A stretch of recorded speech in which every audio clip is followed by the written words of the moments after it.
السلام علیکم ورحمۃ اللہ وبرکاتہ۔ ناظرین، انشاءاللہ آج اس ویڈیو میں 27ویں شب کا ایک خاص وظیفہ سیکھیں گے۔ 27ویں شب کو سورۃ الملک 7 مرتبہ پڑھنا بھی بہت افضل ہے۔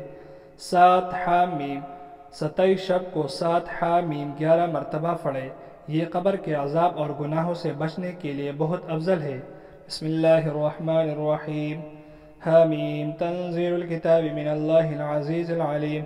حامیم تنزیل من الرحمن الرحیم۔ حامیم عین سین قاف۔ حامیم والکتاب المبین۔ حامیم والکتاب المبین انا انزلناه فی لیلۃ مبارکۃ انا کنا منذرین۔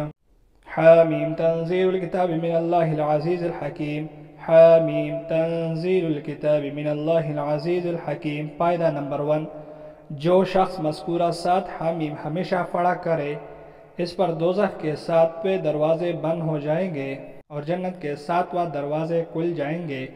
فائدہ نمبر 2، اچانک کسی مصیبت کے نازل ہو جانے پر ان 7 حامیم کو 3 مرتبہ پڑھ کر دعا کرے تو اللہ تعالیٰ اس پریشانی سے نجات عطا فرماتے ہیں انشاءاللہ۔ فائدہ نمبر 3، اگر آپ راستہ بھول جائے یا کوئی بات بھول جائے یا کسی پر غالب آنا مقصود ہو تو مذکورہ 7 حامیم کو بار بار پڑھے، انشاءاللہ کامیابی ہوگی۔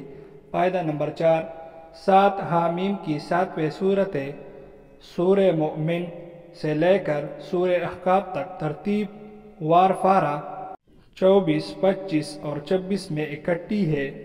اس ویڈیو میں صرف اتنے ہی۔ اللہ حافظ۔